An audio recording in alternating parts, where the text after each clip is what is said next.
Bueno, la semana pasada terminamos con Hebreos 8. Si hacemos un recuento en el 7, terminamos con el tema del sacerdocio, del sumo sacerdote de nuestro Señor Jesucristo. ¿Te acuerdas cuál era la función del sumo sacerdote? La reconciliación entre Dios y el hombre. Y con nuestro Señor Jesús sigue siendo igual. Dice 2 Corintios 5:19 que Dios estaba en Cristo reconciliando consigo al mundo, no tomándoles en cuenta a los hombres sus pecados. Estaba perdonando nuestro Señor. Principalmente de eso hablamos la semana pasada, si te acuerdas, si estuviste con nosotros. Hablamos de perdón, de un atributo maravilloso de nuestro Dios, que es un Dios perdonador. ¿Ok? Solo tenemos que saber que lo necesitamos y pedírselo.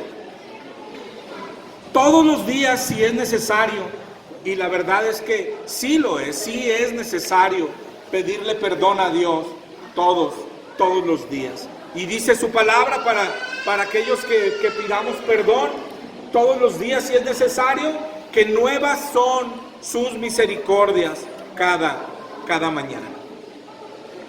El autor de Hebreos sigue hablando aún de todo esto, de los cambios que sucedieron a partir de Cristo. Cambió el sacerdocio, cambió la ley, cambió el pacto, cambió el santuario ahora es el celestial, cambió el sacrificio, cambió el cordero, en fin, cambió la forma de relacionarse del hombre con Dios. El único que no ha cambiado, dice la Biblia, es nuestro Señor Dios. El Dios del antiguo pacto sigue siendo el mismo Dios del nuevo pacto, el mismo Dios de ayer, hoy y para siempre, dice la Biblia. Él no cambia. En el 8, de hecho, habla ya del nuevo pacto, el cambio de pacto. Primero nos mencionó una parte de Jeremías 31, en Hebreos 8:8. Nos estaba diciendo que no es algo novedoso, que Dios ya había anunciado que iba a haber un nuevo pacto. Hebreos 8:8, que está mencionando a Jeremías 31, dice: porque reprendiéndolos, dijo: he aquí vienen días, dice el Señor, en que estableceré con la casa de Israel y la casa de Judá un nuevo pacto. No como el pacto que hice con sus padres, hablando del antiguo pacto, el día que los tomé de la mano para sacarlos de la tierra de Egipto, porque ellos no permanecieron en mi pacto y yo me desentendí de ellos, dice el Señor. 8:10 vimos: por lo cual este es el pacto que haré con la casa de Israel. Ahora se refiere al nuevo pacto. Y hablar de la casa de Israel, acuérdate que estábamos hablando, son ellos, son los hebreos a los que les está escribiendo. Después de aquellos días, dice el Señor, pondré mis leyes en la mente de ellos y sobre su corazón las escribiré y seré a ellos por Dios, ellos me serán a mí por pueblo. Y ninguno enseñará a su prójimo, ni ninguno a su hermano diciendo: conoce al Señor, porque todos me conocerán, desde el menor hasta el mayor de ellos. ¿Okay? ¿Cómo iba a ser posible esto?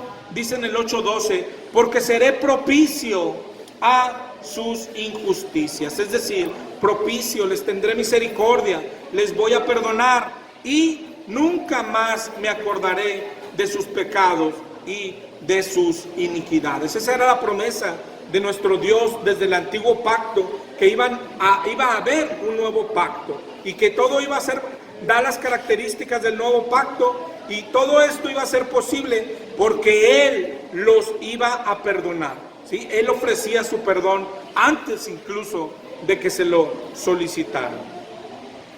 Terminamos Hebreos 8:13 diciendo: al decir nuevo pacto, ha dado por viejo al primero, y lo que se da por viejo y se envejece está próximo a desaparecer. Y aún sigue hablando de eso, y en este contexto comenzamos Hebreos 9:1. ¿Sí se oye por allá ahora sí?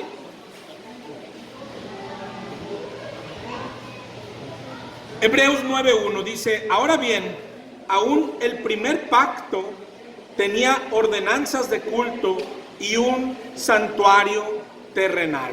Si te fijas, habla del primer pacto, el antiguo pacto, y dice, el antiguo pacto abarca varias cosas de las que hemos visto. El antiguo pacto, dentro de él está el sacrificio, las ovejas, el santuario, el sacerdote, tal vez cosas que ya hemos visto. Ahora habla en forma global del pacto, y lo primero que dice es que aquel pacto tenía ordenanzas de culto y un santuario terrenal. Un santuario está hablando del tabernáculo principalmente, y las ordenanzas de culto, la ley, lo que estaba en la ley, el pacto, cómo era. De las dos cosas va a hablar. Comienza en Hebreos 9:2 a hablar de lo primero, del santuario terrenal. Dice, porque el tabernáculo estaba dispuesto así. En la primer parte, llamada el lugar santo, estaba el candelabro, la mesa y los panes de la proposición. Tras el segundo velo estaba la parte del tabernáculo llamada el lugar santísimo, el cual tenía un incensario de oro y el arca del pacto cubierta de oro por todas partes, en la que estaba una urna de oro que contenía el maná, la vara de Aarón que reverdeció y las tablas del pacto, y sobre ella los querubines de gloria que cubrían el propiciatorio, de las cuales cosas no se puede ahora hablar en detalle. Si te fijas hasta ahí, lo que describió primero es lo que nosotros conocemos como el tabernáculo, el santuario. Acá te puse un dibujito, no sé si se llega hasta allá, pero de cómo estaba acomodado el tabernáculo, el santuario. Acá era donde la gente se acercaba a Dios, ¿sí?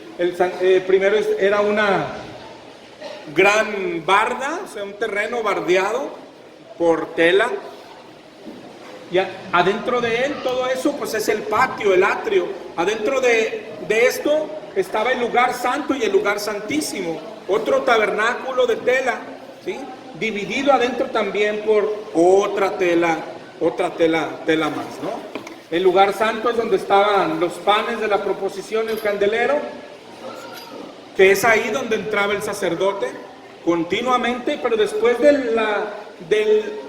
la última separación, del último velo, es donde la Biblia nos enseña, y Hebreos ya lo leímos, donde entraba el sacerdote una vez al año, que es donde estaba la presencia de Dios, es donde estaba el arca, donde ahí bajaba y estaba la presencia de Dios. Ahorita lo que leímos es lo que contenía dentro aquella arca, aquella urna de oro. Dice que ahí tenía el maná, la vara de Aarón que reverdeció y las tablas del pacto.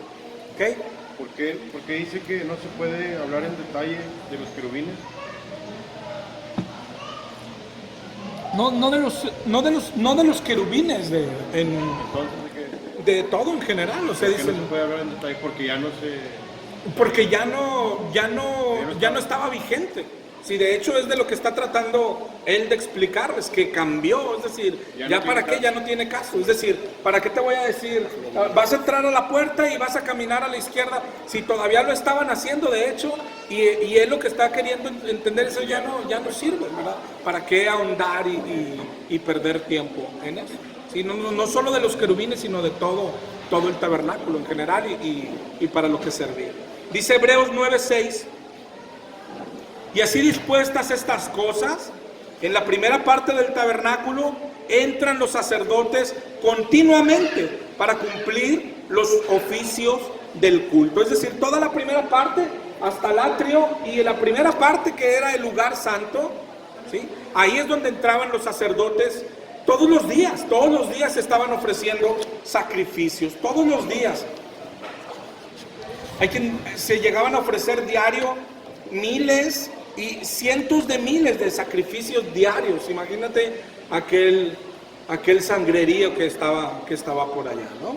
Sacrificios, cuando dice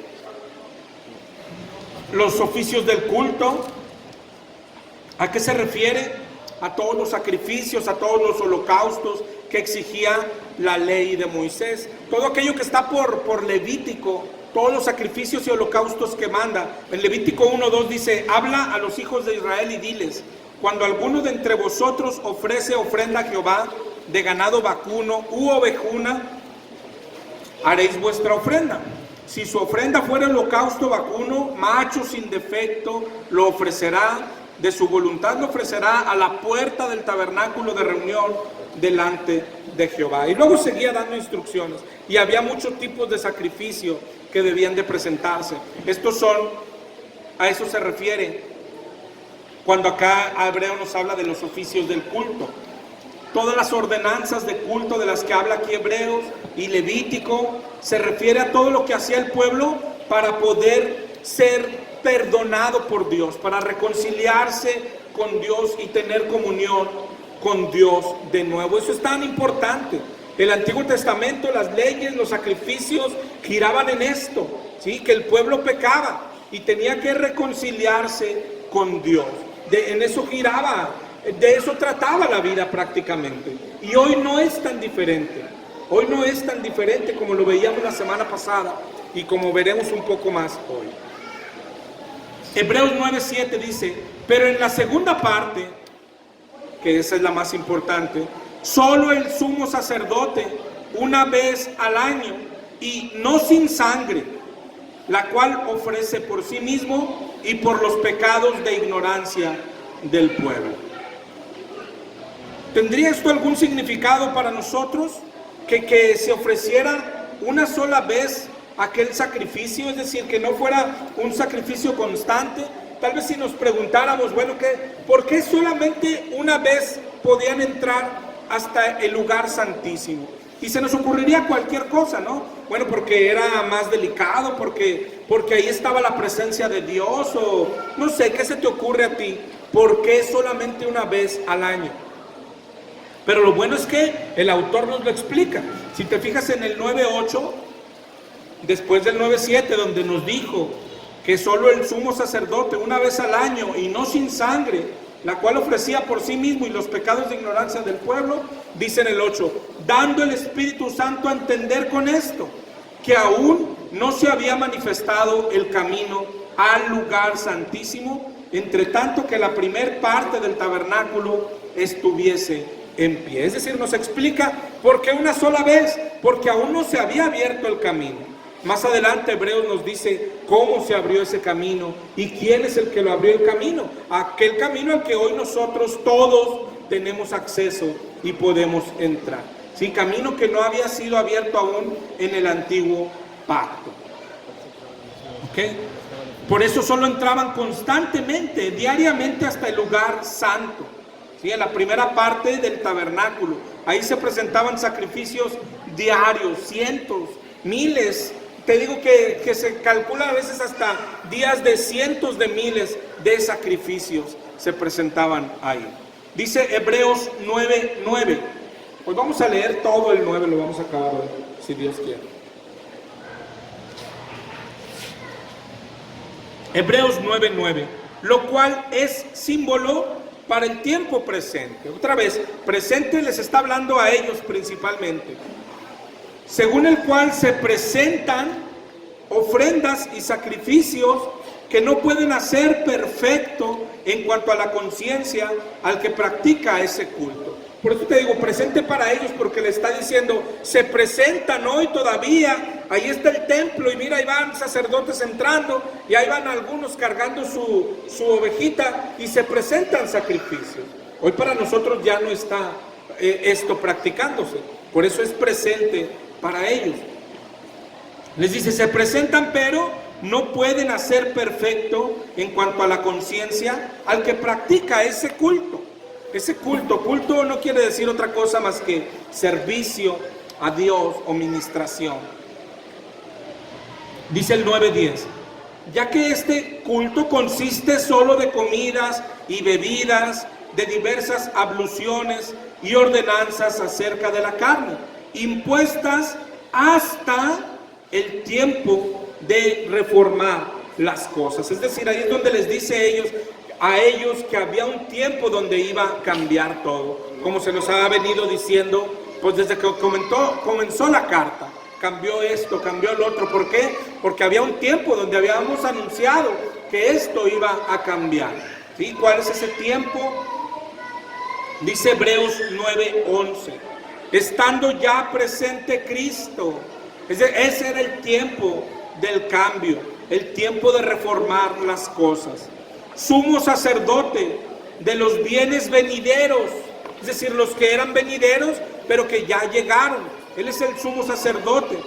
Por el más amplio y más perfecto tabernáculo, no hecho de manos, es decir, no de esta creación.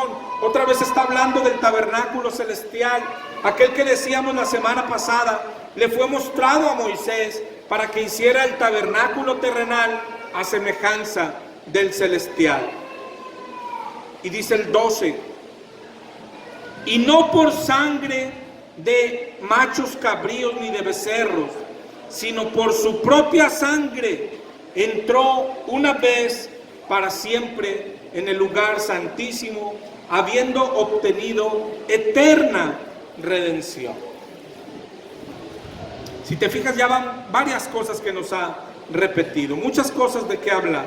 Ya nos habló del pacto, del tabernáculo, de los sacrificios, de la sangre, ¿no? Cómo se acercaban antes a Dios, cómo se acercan hoy a Dios, en qué se basa la relación del hombre con Dios. Siempre hay una brecha entre Dios y el hombre. Dios es grande, el hombre es pequeño. Dios es santo, el hombre es pecador. ¿Qué se hace con el pecado? Dios eligió un pueblo para que sean santos, los sacó de Egipto con prodigios y señales, los llevó a la tierra nueva, les dio leyes e instrucciones, y esas leyes eran para acercarse a Dios, reconciliarse. Te decía ahorita, no es tan diferente a lo que pasamos hoy. El pueblo vivía, el pueblo pecaba, así como nosotros, caían en pecado. ¿Y qué se necesita cuando uno tiene pecado? Lo que hablamos la semana pasada, pedir perdón a Dios y arrepentirnos, que es no hacerlo más. Y el autor, cuando nos lleva al Antiguo Testamento y a lo particular al libro de Levítico, nos enseña algo de lo que hablábamos la semana pasada. No es tan diferente, hermanos, o no debería de ser tan diferente. Mira, ahora volvamos ahora sí a Levítico 1 y leamos un poco más.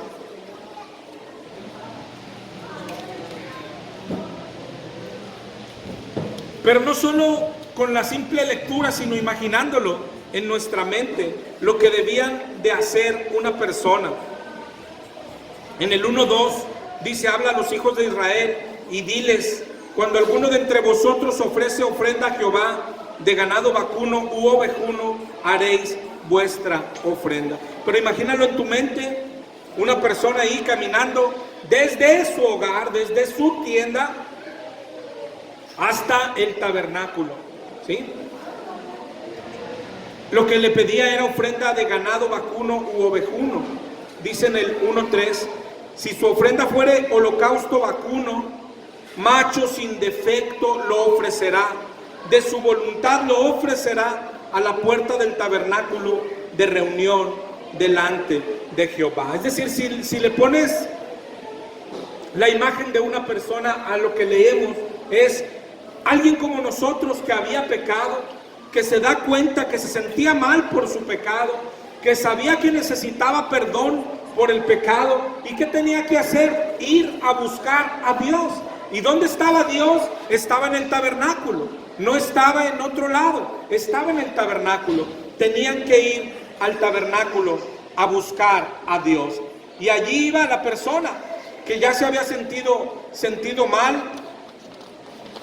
Imagínalo ir a su ganado, a su lugar donde guardaba las ovejas o el ganado vacuno, y empezaba a escoger. Y vimos ahorita que tenían que ofrecer lo mejor, ¿sí? No podían ofrecer otra cosa, tenían que ofrecer lo mejor. Así decía la ley. La ley decía eso, macho sin defecto. Lo tomaba, lo cargaba en sus hombros y comenzaba pues su peregrinación de su casa, salía, escogía, lo cargaba y se iba caminando. Es decir, una peregrinación donde el que lo veía El que lo veía sabía. Mira, ahí va alguien con pecado, es decir, se tenían que, no faltaba quien se burlara de él, no faltaba quien lo juzgara y no faltaba quien le dijera, pero ¿para qué llevas eso?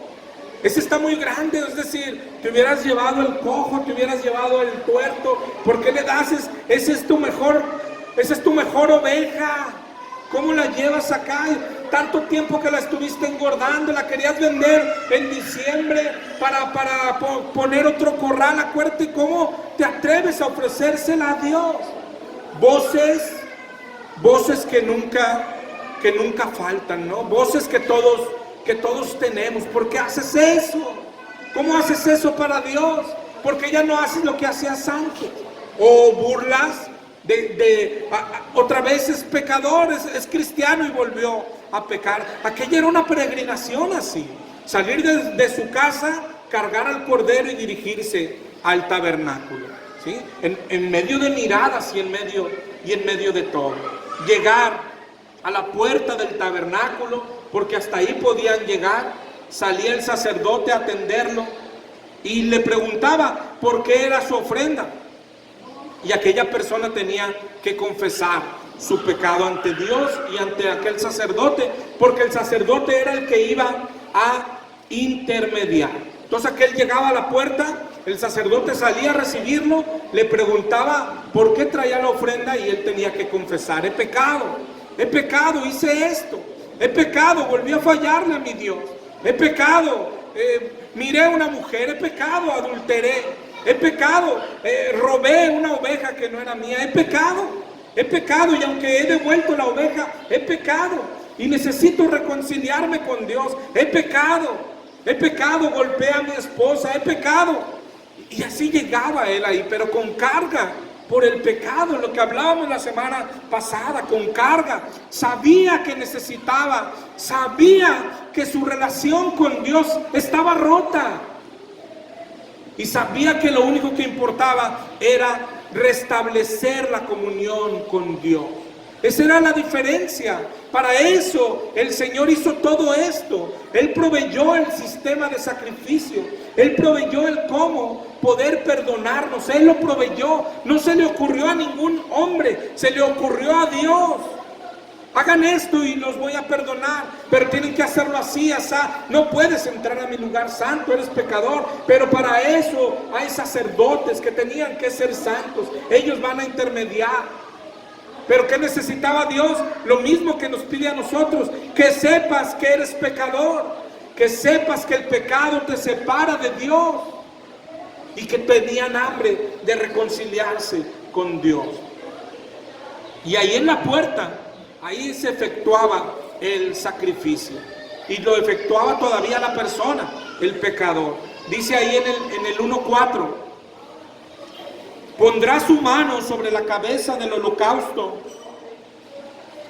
y será aceptado para expiación suya. Expiación, en el diccionario, expiar es cubrir, expiar es ser propicio, expiar es reconciliar. Eso es lo que significa. Expiación es propiciación. Le iba a poner la mano sobre el holocausto, y luego dice el 5: y entonces degollará el becerro en la presencia de Jehová. Eso era lo que hacía el pecador. El pecador era el que todavía sacrificaba aquel becerro, aquella oveja, aquel ganado vacuno que llevaba. Él es el que lo sacrificaba. Y después, entonces sí, después dice: los sacerdotes, hijos de Aarón, ofrecerán la sangre y la rociarán alrededor sobre el altar, el cual está a la puerta del tabernáculo de reunión. Era el altar de bronce. Ahí es donde seguía, ahí es donde ponían el holocausto, el sacrificio. Ese ya seguía el sacerdote antes de pasar al lugar santo. Estaba ahí, se lavaba en la fuente de bronce. Ese lavado purificaba al sacerdote. Ya dentro del tabernáculo, en el lugar santo, entraba el sacerdote todos los días. El candelero solo iluminaba Los panes eran alimento para el sacerdote. Levítico 1:6 dice: y desollará el holocausto, es decir, le iban a quitar la piel y lo dividirá en sus piezas. Y los hijos del sacerdote Aarón pondrán fuego sobre el altar y compondrán la leña sobre el fuego. Y ahí estaba en el altar de bronce aquel holocausto, aquel sacrificio consumiéndose en fuego. Y los sacerdotes estaban encargados de que no se apagara aquel fuego para que siguiera consumiéndose el holocausto. Dice el 1:8: luego los sacerdotes, hijos de Aarón, acomodarán las piezas, la cabeza, la grosura de los intestinos sobre la leña que está sobre el fuego que habrá encima del altar, y lavarán con agua los intestinos y las piernas, y el sacerdote hará arder todo sobre el altar. Holocausto es ofrenda encendida de olor grato para Jehová. Olor grato. Imagínate de lo que estamos hablando. Imagínate de lo que estamos hablando, olor grato. Él traía el holocausto, él lo sacrificaba, el sacerdote lo llevaba al altar de bronce, ahí estaba consumiéndose, el humo se elevaba, el olor se elevaba, y dice que aquello era olor grato, que le gustaba a nuestro Dios, que le gustaba aquello. El varón se había quedado en la puerta. El varón en la puerta había hecho el sacrificio, no podía entrar, adentro estaba el sacerdote. El varón lo único que percibía veía el humo y percibía el olor también. Y era su esperanza de ser perdonado. Él era lo que quería, se paraba en la puerta, llevaba su sacrificio, lo sacrificaba, se lo daban los sacerdotes hacían lo demás y él estaba en la puerta, claro que orando, claro que pidiendo, ojalá y sea un sacrificio acepto por Dios. Estaba ahí viendo el humo y su esperanza era aquel sacrificio, ¿sí? Que no se apagara, que el olor llegara hasta el Señor. Y después regresaba a su casa, como decíamos la semana pasada, ¿te acuerdas? Perdonado, tengo comunión con Dios otra vez, tengo amistad con Dios otra vez, me he reconciliado con Dios, era lo único que importaba para ellos. Sabía que no lo merecía, de hecho sabía lo que merecía, por eso estaba acá. Por eso había escogido lo mejor de su ganado. Sabía, lo más importante, hermano, era cuando llegaba a aquella puerta y tenía que degollar al cordero. Sabía que él tenía que ser aquel cordero. Sabía que el cordero lo estaba sustituyendo cuando había puesto sus manos en él, que había sido aceptado como expiación. Por eso era tan importante llevar el cordero, y era tan importante que él mismo le cortara el cuello, porque él tenía que darse cuenta, ese tenía que ser yo, eso era lo que yo merecía, y aquella sangre salpicaba y decía, esa tenía que ser mi sangre, acabo de ser perdonado, acabo de haber librado el castigo atroz que merecía. Y se iba a su casa perdonado, lleno de sangre, pero perdonado es lo que más debería de importarnos a las personas. Imagina, si hablamos de miles de sacrificios, imagínate cómo quedaba aquel sangrerío, todo lleno, salpicado de sangre aquello, pero de eso se trataba. La sangre era la que nos acercaba a Dios. El sacerdote todas las mañanas rociaba sangre. Pero lo más importante, hermano, de lo que habló Levítico 1 es imaginarte, guarda la imagen. Sí, es llegar ahí, llegar con tu sacrificio, ponerlo, esto es lo que vengo a ofrecer. ¿Por qué? ¿Por qué vienes? Porque he pecado, cualquiera que fuera su pecado. Si estuviéramos en la ley de hoy, él podría llegar allá por decir, porque miré una mujer en la plaza. Sí, he pecado y vengo a ofrecer el cordero y a solicitar el perdón de Dios. Dice, adelante, tiene que sacrificarlo. Y le daban con lo que lo cortaba y cortaba el cuello. Y lo importante era ver aquella sangre brotando. Porque esa debería de haber sido su sangre. Esa debería de haber sido él. Yo era él, yo debería de haber estado ahí. Yo soy el que me deberían de haber volado el cuello. Y eso se hacía todos los días. Todos los días se presentaba este sacrificio. Lo que el pueblo debería de entender es que para poder tener comunión con Dios después de un pecado, este Dios exigía y sigue exigiendo sangre. Se oye duro. ¿Cuántas veces te ha dicho alguien del mundo, oye, tu Dios es un Dios sanguinario? Sí, le gusta la sangre. Le gusta la sangre, le encanta la sangre. Y el hombre, lo que hacía en el tabernáculo era para que el hombre entendiera que sin sangre no podía haber comunión con Dios. Y es algo que a nosotros nos falta mucho entender. Mucho entender. Así era en el Antiguo Testamento. Alguien tenía que morir. La paga del pecado es muerte. Y la sangre aplaca. Esa es la palabra correcta. Aplaca la ira de Dios. Con la sangre se aplaca la ira de Dios. Ahorita que veíamos la palabra expiación, que decía que es sinónimo de propiciación. Propiciación en el diccionario significa esto. Significa cubrir, expiar, aplacar y purificar. Eso es lo que hace la sangre con la ira de Dios.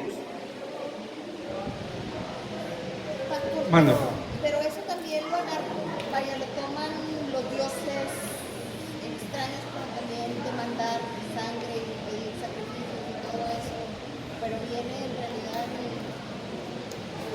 Así es nuestro Dios, ¿no? Así es lo que Dios exige. Pero los dioses extraños, lo que pasa es que ¿qué Dios es extraño si no hay más Dios que nuestro Dios? ¿No? Los demás tenían que, cualquier Dios que exista tiene que ser imitación del único Dios verdadero, ¿no?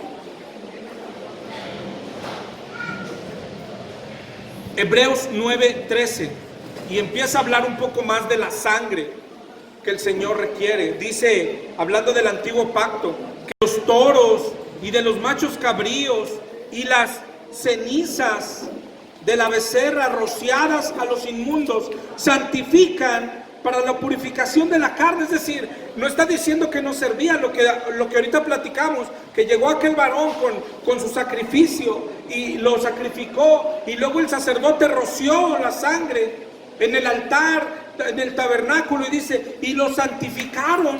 Él se fue a su casa perdonado y pasó con la sangre de toros y machos cabríos. Pero después lo que quiere es engrandecer a nuestro Señor. Imagínate, dice el 14, cuánto más la sangre de Cristo, el cual mediante el Espíritu eterno se ofreció a sí mismo sin mancha a Dios, limpiará vuestras conciencias de obras muertas para que sirváis al Dios vivo. Es decir, si aquel venía y traía un cordero y se podía ir a casa santo, limpio, perdonado, pues ahora imagínate la sangre de Cristo, lo que puede hacer. Es lo que está diciendo el autor. Si la sangre de un cordero los reconciliaba con Dios, ahora la sangre de Cristo, ¿qué más no podrá hacer? Y de eso vamos a hablar todavía más, de la sangre de Cristo. Ahora, esto que hemos visto nosotros en Levítico y en Hebreos, cuando tú llegas a Malaquías, ya había cambiado mucho. Dice en Malaquías 1:6.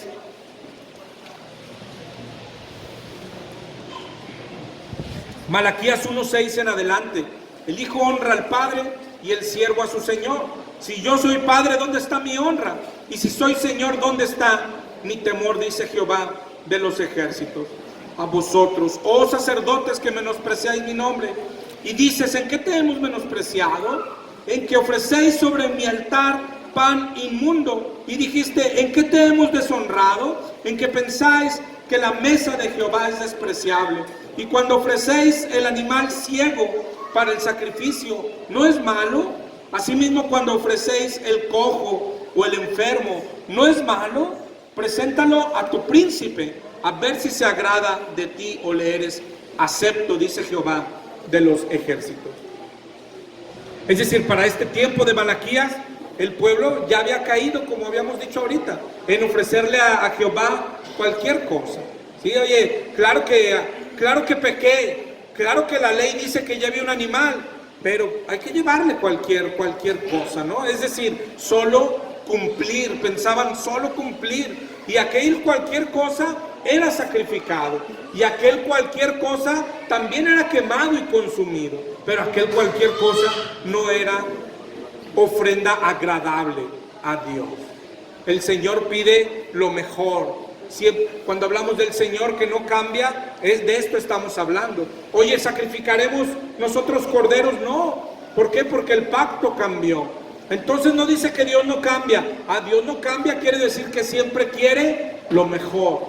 No es que lo quiera, es que lo merece, ¿no? Lo mejor, Él es digno siempre de lo mejor.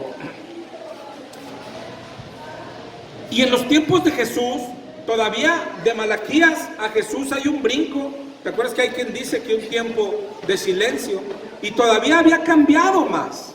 En los tiempos de Jesús el sistema ya estaba totalmente corrupto. Los sacerdotes rechazaban los holocaustos que alguien traía para poder hacer vendimia, ¿no? Para poder vender ellos el holocausto, la ovejita. El templo por eso estaba lleno de vendedores. El pueblo ya no recorría el camino aquel con su holocausto a cuestas, por comodidad, a lo mejor por vergüenza, no, pues van a ver todos que soy pecado, mejor no lo cargo, allá lo compro. Y todo lo que, hermanos, si te fijas, no es tan distinto a lo que hoy estamos pasando. ¿Qué es? Que hemos perdido la reverencia a Dios. ¿Sí? Nos hemos perdido, hemos dejado de ver quién es Él y lo valioso que es Él, ¿sí? Lo honorable que Él es, lo digno de honor, de honra, de loor, todo lo que cantamos, hermano, que a veces ni siquiera nos preocupamos. Yo no sé si en algún himno que nos hemos topado cantamos y todo loor para ti. ¿Y qué será loor? ¿A quién le importa? Pues es una canción nada más, ¿no? Tampoco no nos pongamos tan religiosos, ¿no? ¿Para qué queremos saber qué es loor? Dile tú, da todo el loor para ti ya. ¿Quién sabe qué es eso? ¿Quién sabe? ¿A quién le interesa? Nos ha pasado lo mismo. Hemos perdido de vista el valor de nuestro Dios, lo honorable, lo santo, lo grande, ¿sí? Y terminamos ofreciendo lo mismo que ellos, al perniquebrado, al tuerto, al ciego. Es lo que a veces ofrecemos nosotros, ¿no? Mientras que Él, repito lo de la semana pasada, porque prácticamente es el mismo tema, mientras que Él solo quiere un corazón triste y humillado, es todo lo que Él quiere. ¿Qué quiere decir esto? Solamente quiere que la persona sepa que necesita el perdón de Dios. Solamente quiere que la persona entienda que ha ofendido a Dios y que ofender a Dios es lo peor que podría pasarle a una persona. Es todo lo que quiere Dios, reconocimiento del pecado. Es todo lo que pide Dios, que reconozcamos el pecado, que nos sintamos mal por el pecado, que nos dé tantita vergüenza pecar. Es todo lo que pide. Y alguno podría decir, ese es el requisito para hacer. Pero hermano, ni siquiera le llamemos requisito. Él quiere perdonarnos. Solamente quiere que perdamos toda la dureza que hoy tenemos. Que tengamos tantita vergüenza. Que recuperemos tantito dolor por pecar. Por humillar a alguien. Por engañar a alguien. Por gritarle a alguien. Que recuperemos el dolor. El dolor por creernos superiores, por ser orgullosos, porque nos gusta humillar personas. porque nos gusta dañar personas, porque le hemos hecho daño a nuestra familia, porque tenemos rencores adentro. Solo quiere que tengamos vergüenza de perdido.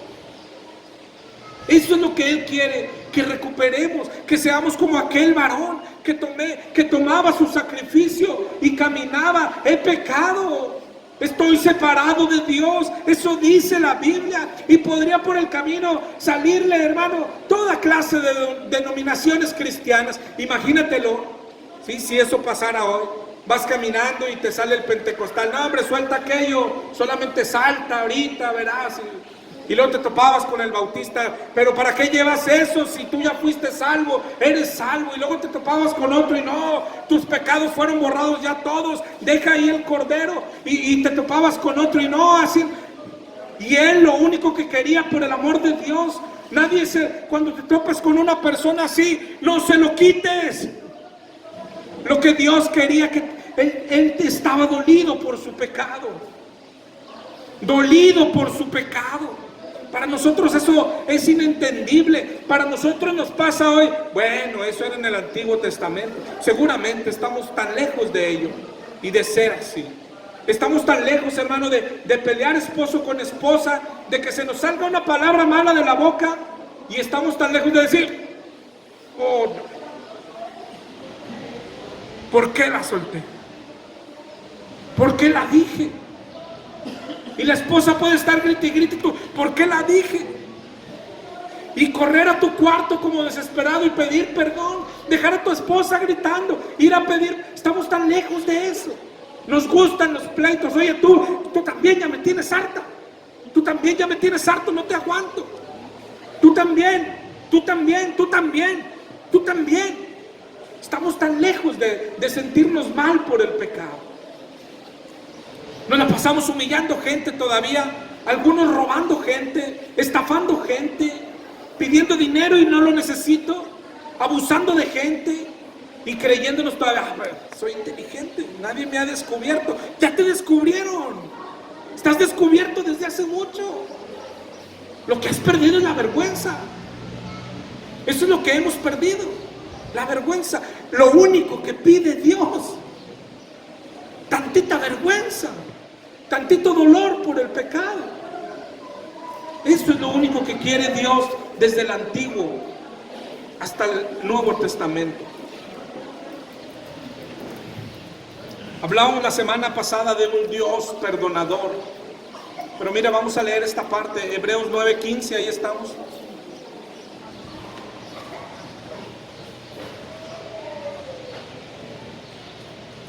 Por eso es mediador de un nuevo pacto, para que interviniendo muerte para la remisión de las transgresiones que había bajo el primer pacto, los llamados reciban la promesa de la herencia eterna. Porque donde hay testamento es necesario que haya muerte del testador, porque el testamento con la muerte se confirma, pues no es válido entre tanto el testador vive. De donde ni aún el primer pacto fue instituido sin sangre. Y vuelve a mencionar la sangre. Es necesaria la sangre. Dios quiere sangre. El pecado cuesta sangre. Aún el antiguo pacto no tuvo falta de sangre. Fue instituido con sangre. 9:19, porque habiendo anunciado Moisés todos los mandamientos de la ley a todo el pueblo, tomó la sangre de los becerros y de los machos cabríos con agua, lana escarlata e hisopo, y roció el libro, y también a todo el pueblo, diciendo: esta es la sangre del pacto que Dios os ha mandado. ¿Se te hacen parecidas estas palabras? Esta es la sangre del pacto que Dios os ha mandado. Y además de esto, roció con la sangre el tabernáculo, los vasos del ministerio, y casi todo es purificado, según la ley, con sangre. Y termina diciendo, el 9:22, y sin derramamiento de sangre no se hace remisión de pecado. Remisión es perdón. Sin derramamiento de sangre no hay perdón. La semana pasada hablábamos de un Dios perdonador. Él quiere perdonarnos. Pero lo que hoy dice es, pero sin derramamiento de sangre no puede perdonar. Es necesaria la sangre. Era necesaria la sangre. Ahora, por pura lógica, si está hablando de perdonarnos y de que tiene que haber sangre, pues no se refiere a nuestra sangre, se refiere a la de un sustituto, ¿verdad? En el Antiguo Testamento, la oveja, el ganado era lo que hacía la sustitución, y la sangre aplacaba la ira de Dios. Él los perdona, Él nos da otra oportunidad, nos dio oportunidad de que alguien tome nuestro lugar. Pero esto todo era sombra de lo que iba a venir. Esto apuntaba a algo que a alguien que había de venir, a nuestro Jesús. Pero sigue siendo indispensable la sangre. A Dios le gusta la sangre. La sangre durante toda la Biblia es algo muy especial. Dice Levítico 17:11 que la vida está en la sangre.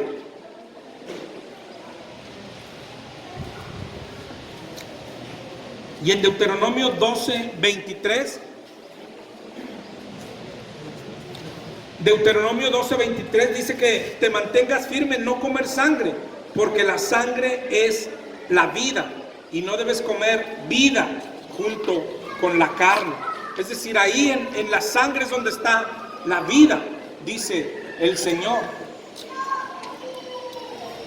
Y desde entonces, desde el Antiguo Testamento, la sangre tiene un significado especial. Se ve que Dios hace remisión por medio de la sangre. La primera vez que se ve una figura de esto es en Éxodo 12:5.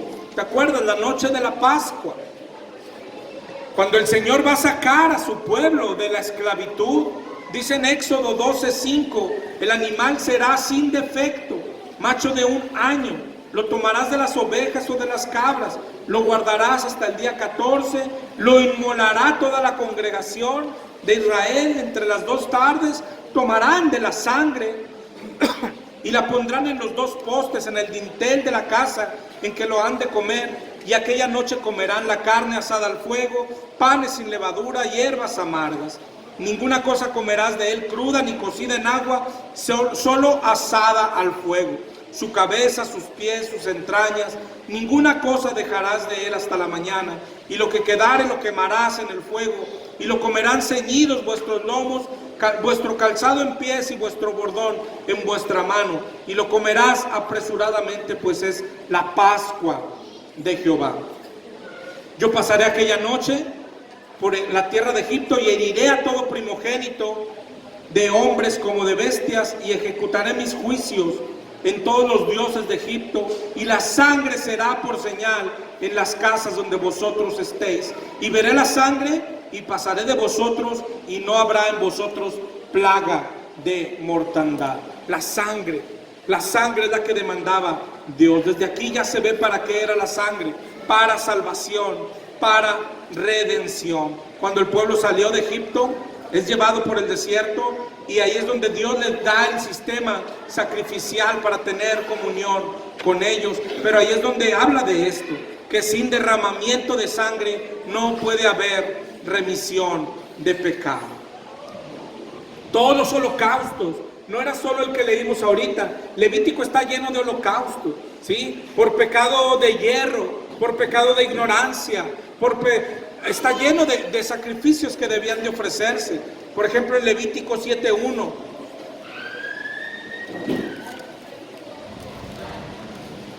dice: esta es la ley del sacrificio por la culpa.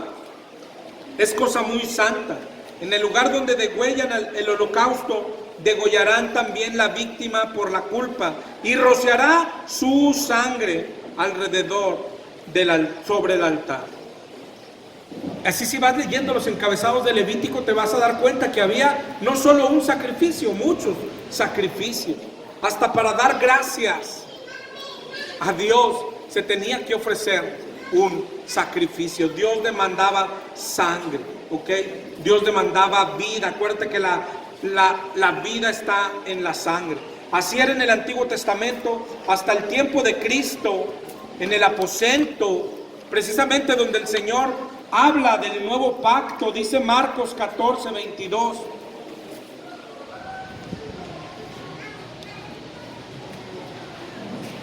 Marcos 14, 22, mientras comían, Jesús tomó pan y bendijo y lo partió y les dio diciendo: tomad, esto es mi cuerpo.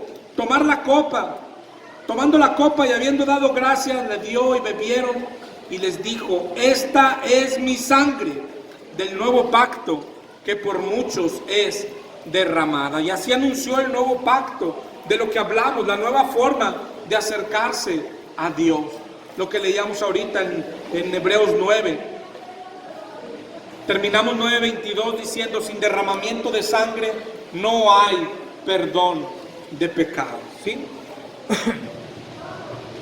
Ahora pasemos al 9:23.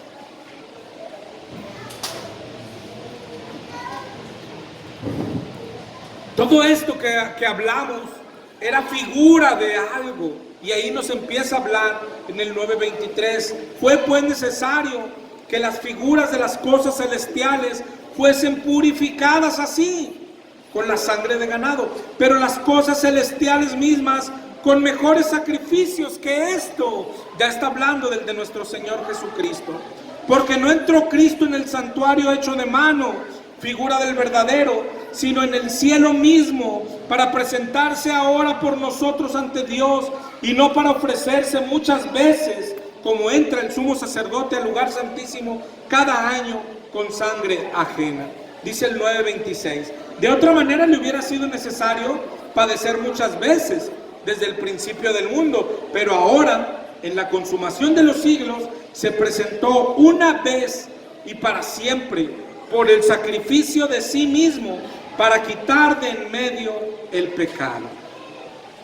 Y de la manera que está establecido para los hombres que mueran una sola vez y después de eso el juicio, así también Cristo fue ofrecido una sola vez para llevar los pecados de muchos, y aparecerá por segunda vez sin relación con el pecado, y para salvar a los que le esperan.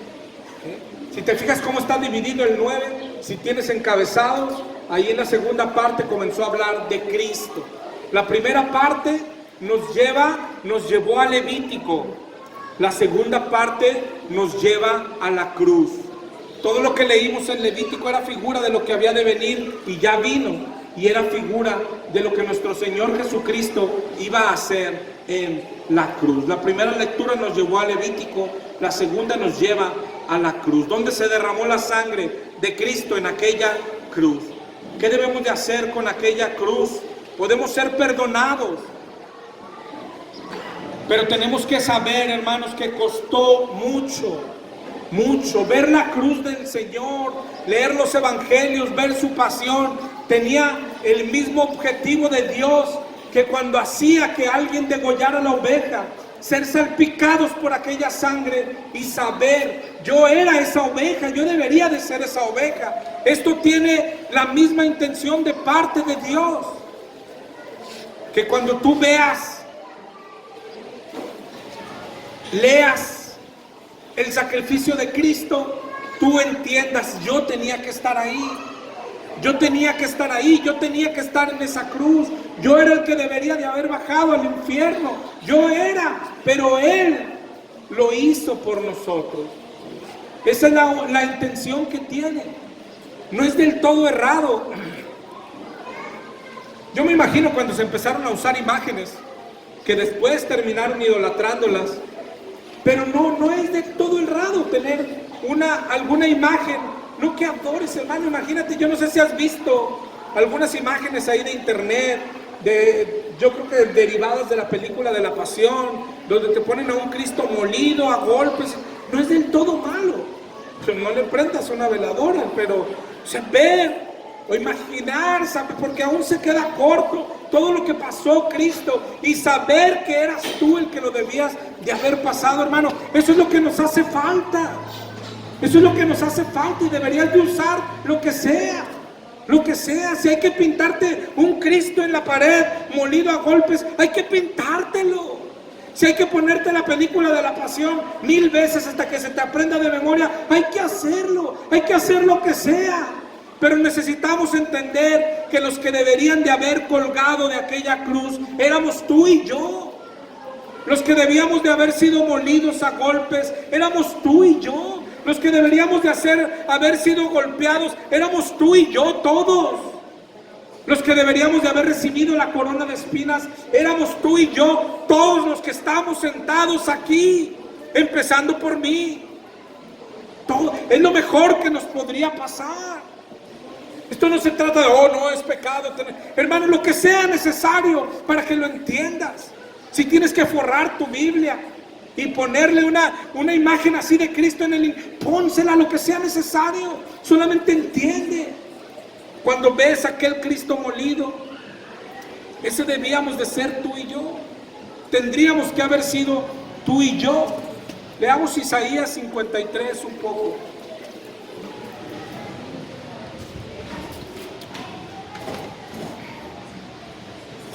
Si no te gustan las imágenes, deberíamos de hacer un cuadro con Isaías 53, ¿no?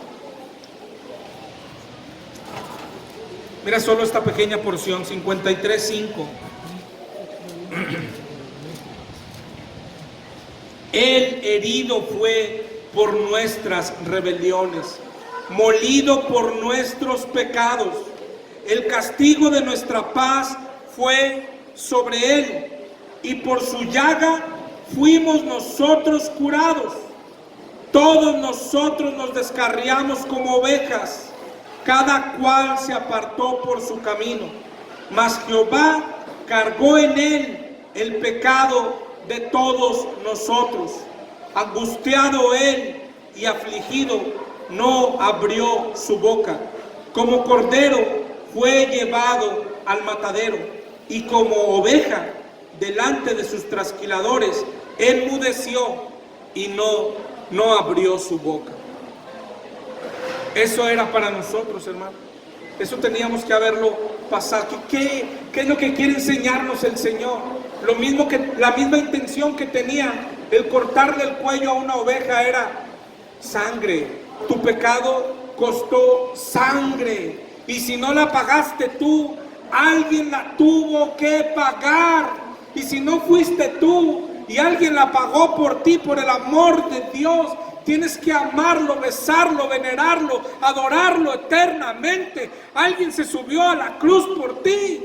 Alguien bajó al infierno por ti. Deberías de vivir para Él eternamente. Despertar, abrir tus ojos cada mañana y decir: ¿qué se te ofrece, precioso Señor? Subiste a la cruz por mí, por toda la droga que tragué, por todo el alcohol que me tragué, por todas las personas que dañé, por todas las veces que engañé a mi esposa, por todo el dinero que me robé, por todas las personas que golpeé. Tú fuiste y pagaste por mí. ¿Qué puedo hacer hoy yo por ti? Cada mañana abre tus ojos, pregunta. De eso se trata la vida. Todavía dio su sangre y amanecemos todas las mañanas diciendo: ¿y qué más nos vas a dar hoy? ¿Qué más? ¿Qué más quieres, ingrato? Por el amor de Dios. Subió a la sangre. Hoy respiramos gracias a que subió a la cruz por nosotros. Comemos gracias a que subió a una cruz por nosotros. Hermano, estamos acá aplastados leyendo la Biblia gracias a que Él se subió a una cruz por nosotros. Tenemos casa, tenemos familia, gracias a que Él se subió a una cruz por nosotros. Podemos servirlo gracias a que Él nos perdonó y se subió a una cruz por nosotros. Por el amor de Dios, por el amor de Dios. Si alguien te humilla, no importa. Si alguien se cree más que tú, no importa. Si alguien te insulta, si alguien te estafa, no importa. Él soportó clavos, Él soportó muerte, Él dio toda su sangre por ti y por mí. Él bajó al infierno por ti y por mí. Nosotros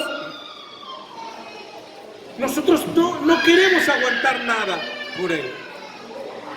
Pero de eso se trata la vida. Su sangre nos justifica, su sangre nos limpia, su sangre nos salva, su sangre nos lavó, su sangre nos dio vida. En la sangre está la vida. Para eso se subió a la cruz. Es el intercambio más glorioso, ¿sí? Él dijo, yo voy a subir a la cruz, pero tenía 33 años nuestro Señor. Pero me falta bastante. ¿Quién va a hacer todo lo que me falta por hacer? El intercambio fue ese, hermano. Aunque tú no lo sepas, el intercambio fue ese. Nosotros lo haremos. ¿Quién les va a predicar? Si yo me subo a la cruz por ti, ¿y quién le va a predicar a todos los que yo le iba a predicar? Nosotros lo haremos. Nosotros lo haremos. ¿Quién llevará su evangelio? Nosotros lo haremos. Nosotros lo haremos. ¿Quién llevará perdón a las personas? Nosotros lo haremos. Él se subió a la cruz para que nosotros vivamos su vida. Ese fue el intercambio glorioso, ese es el cristianismo. Eso es lo que pasó un día en nuestras vidas. Alguien cargó con nuestro pecado. Alguien derramó toda su sangre por nosotros. Y de eso habla el Nuevo Testamento también. La sangre de nuestro Señor está desde Génesis hasta Apocalipsis. Mira en Romanos 3:24.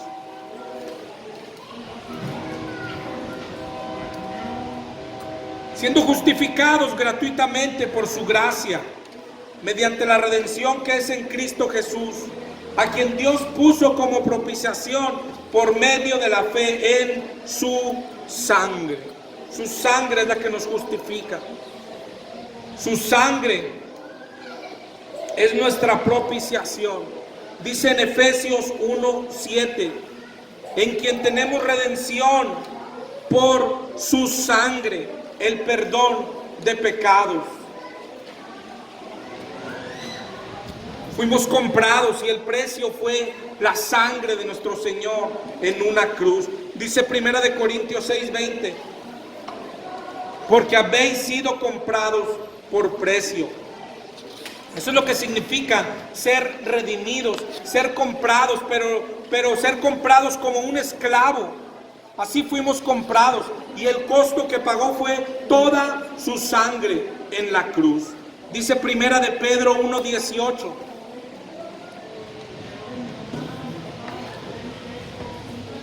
Sabiendo que fuiste rescatado de vuestra vana manera de vivir, la cual recibiste de vuestros padres, no con cosas corruptibles como oro o plata, sino con la sangre preciosa de Cristo, como de un cordero sin mancha y sin contaminación, destinado desde antes de la fundación del mundo, pero manifestado en los postreros tiempos por amor de vosotros. Esos somos nosotros, redimidos por su sangre, comprados por su sangre, adquiridos por su sangre, adoptados por su sangre, cambiados por su sangre, marcados por su sangre.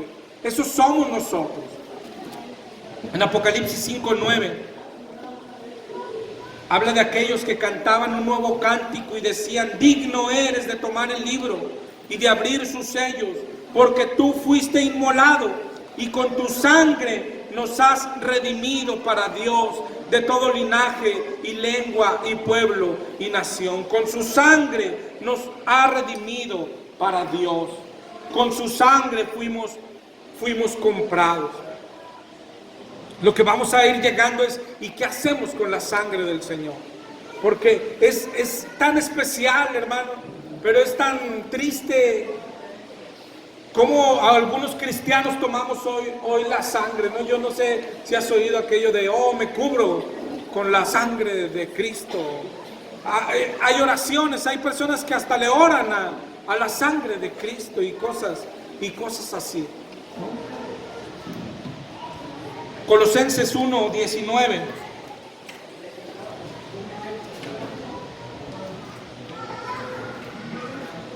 Por cuanto agradó al Padre que en él habitase toda plenitud, y por medio de él reconciliar consigo todas las cosas, las que están en la tierra como las que están en los cielos, haciendo la paz mediante la sangre de su cruz.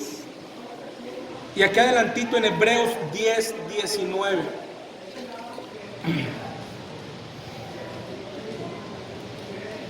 Hebreos 10:19, hermanos, teniendo libertad para entrar en el lugar santísimo por la sangre de Jesucristo, por el camino nuevo y vivo que Él nos abrió a través del velo que es su carne. Antes no todos podían acercarse, pero la sangre abrió el camino, que ahorita veíamos que todavía no se abría al lugar santísimo, y hoy podemos entrar luego de haber sido limpiados por la sangre de Cristo. Dice en 1 de Juan 1:7: si andamos en luz como Él está en luz,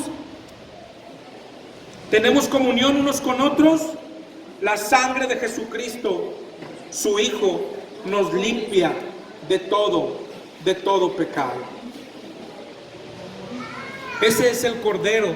¿Te acuerdas cuando dijo Juan: este es el Cordero de Dios del mundo? Y lo quitó por medio de su sangre, gracias a su sangre. Leíamos ahorita Hebreos 9:26. De otra manera le hubiera sido necesario padecer muchas veces, pero ahora en la consumación de los siglos se presentó una vez para siempre por el sacrificio de sí mismo para quitar de en medio el pecado. Con su sangre hizo todo esto nuestro Señor. Solamente está pidiendo algo. ¿Qué es lo que debemos de hacer? Lo que te decía ahorita, un poco de dolor, un poco de tristeza, un poco de vergüenza, pedir perdón y arrepentirnos. La sangre del Señor ya fue derramada. ¿Qué tengo que hacer para que me sea efectiva en mi vida? Para ser limpiado, como vimos ahorita en 1 de Juan.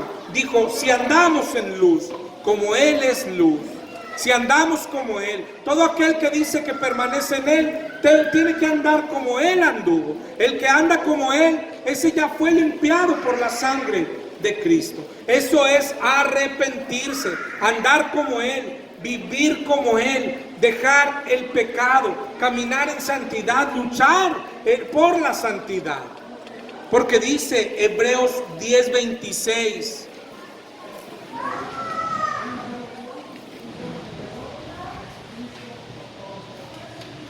Hebreos 10:26. Vamos a acabar temprano, ¿tienen calor o?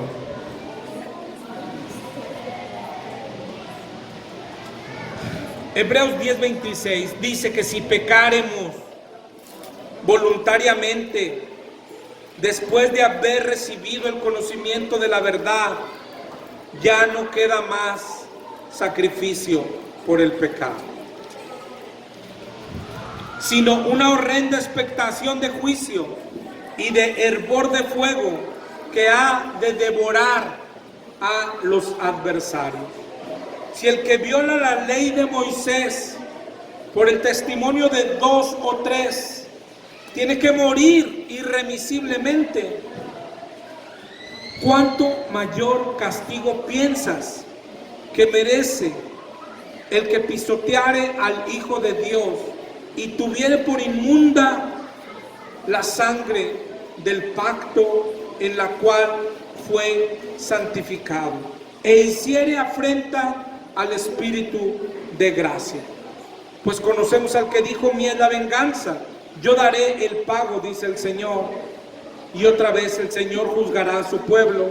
Y termina el 10:31 diciendo: horrenda cosa es caer en manos del Dios vivo.